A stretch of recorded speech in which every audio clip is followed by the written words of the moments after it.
Fiona, thank you very much indeed. If you were with us at the beginning of the programme, I mentioned that press conference between Angela Merkel and Nicolas Sarkozy. Still no sign of them, so as soon as we do see them appear on the screen, of course, we'll bring you that on BBC World News. In the meantime, let's show you what's happening in central London, because there have been protests and some clashes between the police and protesters during the day. This is the scene in Trafalgar Square at the moment. As we can see, there doesn't seem to be any clashes at the moment, but earlier we did see in the city, the financial district of London, earlier a number of clashes, particularly around the Royal Bank of Scotland building. Let's get the opinion of all five of you taking part on what have you say on these protests. Professor Joshi in Oxford, can you relate to why people are sufficiently angry that they're taking to the streets and in some cases using violence to put their point across? Well, I think it's entirely understandable that people are expressing their frustration and anger at the way that the world economy has been managed in the last few years, and the way that the banking systems all over the world have gone crazy and landed us in the mess that we are in. It's not surprising that people feel extremely upset and frustrated. Sterling, on the World Have Your Say webcam in Boston, do you support the protesters? Do you even support the use of violence to get a point across? There's always going to be protesters. What's more important is we spent $13 trillion guaranteeing the banking system, and globally only about $3 trillion on actual economic stimulus. Those numbers should be reversed. Thank you very much. And Tony, in Washington, I could see you nodding your head and reacting to both what Professor Joshi and Sterling had to say. What's your point? Well, I agree. The people around the world are upset that so much money is being put into the kinds of institutions that have a lot of government influence here in the United States, the banking system. And it's much better, if you're trying to stimulate the economy, to give it to the people at the bottom of the economic scale. They spend all that money immediately, and it has a multiplier effect. But I'd also like to say something about the level of stimulus spending in Europe.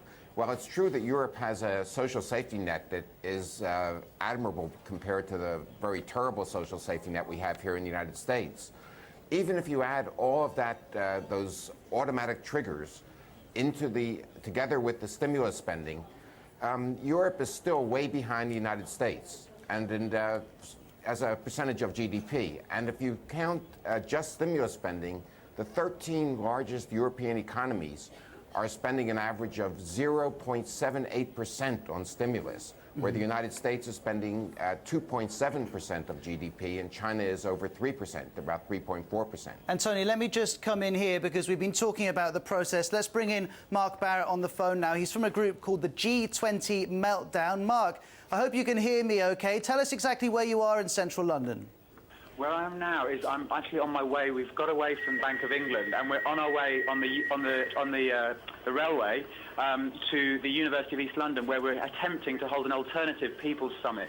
But actually that's been cancelled by the university administration because they don't want us to have it, even though it's been advertised and all the speakers are coming. So we're going to try to occupy the building and do the summit anyway.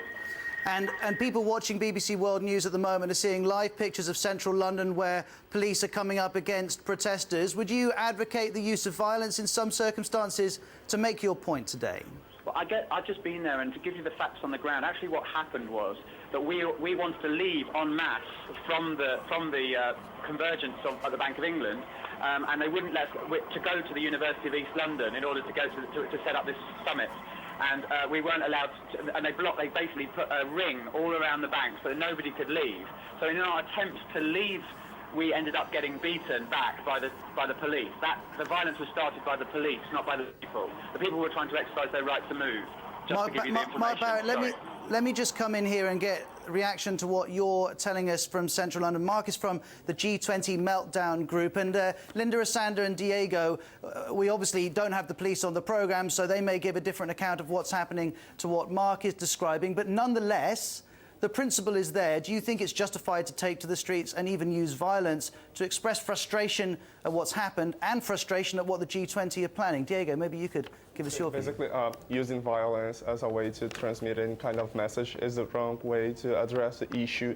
Basically, try to find another perspective or another way to do it, even using the crowd and population, but not using violence. Because. But can you relate to the frustration that some people are telling us here at the BBC, which is that, look, this was created by a group of people who now are turning to to sort it out. Do you think that's a fair point? In terms of protest, people will protest differently. We're having the protests in central London today, and those people are showing their anger, they're showing their frustration. Perhaps it's coming through a form that isn't really constructive when it comes to violence. However, we as young people, we do our protests via Facebook. Young people are mobilizing themselves, organizing themselves. But however, there is the commonality between us is the fact that we are much frustrated by most of what governments are proposing, by in fact the fact that the stimulus is more based on bailing out the banks and not the people. What about you, Linda? You know some of these people in power very well. Do you think... Don't tar me with the same brush. No, I'm not tarring you with the same brush, but I'm simply saying you know how these things work. Do you think protests, whether on Facebook or on the streets of London, will have any impact at all on what Barack Obama and the other 19 leaders decide to do in London tomorrow? I think it will if they can do it peacefully, because it's actually very important for people to express their frustration. Let's just take the UK spending in this crisis. They have spent £20 billion, that's about $30 billion on stimulating the economy, but they have spent over £1 trillion guaranteeing just the assets of 2 banks that have been nationalized. Not all of that, we're not out of pocket for all of that, but it's clearly a banking crisis, and perhaps more should be thought about. I actually think more should be considered for how this affects homeowners, the mortgage guarantees put in place in the US, helping small businesses, because until you sort out the banking crisis, it's true, we can't get the economy back on track, but while you're doing that, real people, real jobs, real firms are hurting, and they do need more government assistance, and I can completely see that being very frustrating. Linda, let me just jump in, because I understand that the press conference of Nicolas Sarkozy and Angela Merkel is about to begin. Let's have a look at what's happening. Einzustimmen auf diesen Gipfel hier in London, den G20-Gipfel. Ich halte ihn für einen sehr entscheidenden Gipfel für die Zukunft.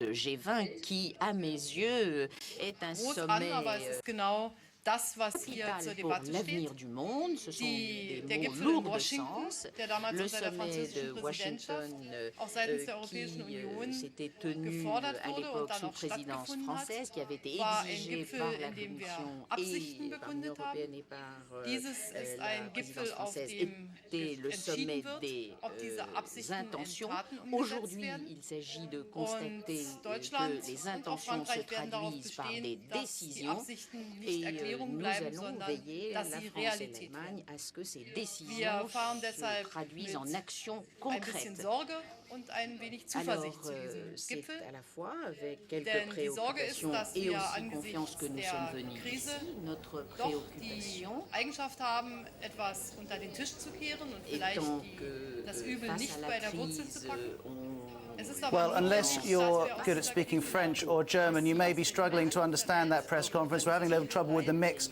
on the translation, which we understand is happening. We'll sort that out and bring you any news that comes from that press conference, of course. We can hear the translation there, so I don't think that's going to be a problem. Now, let's bring in someone on the phone now. Cheryl Conti is a blogger. She writes at jackandjillpolitics.com. That's a US blog. She joined me on the Mall for Barack Obama's inauguration a few months ago, but she's in Whitehall in central London. Cheryl, good to have you back on World Have Your Say. Tell us exactly where you are. Well, right now I'm here in downtown London, not far actually from the protest that happened earlier today.